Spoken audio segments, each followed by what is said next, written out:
另外，咱要来看这两岸即马关系是真紧张，外界就咧怀疑讲，今年这台北甲上海双城论坛到底敢会停办呢？也毋过即马是传出消息，可能是伫个12月16到18，就会来举办双城论坛。明确时间即马犹搁咧瞧。台北市长蒋万安是表示讲，伊有信心今年会当来举办。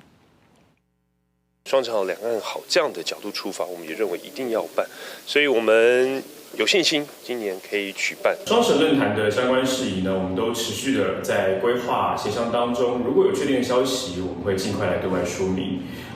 北市府很有信心，今年的双城论坛能够顺利的举办。两岸的大环境越是困难的情况底下，就更需要对话跟交流。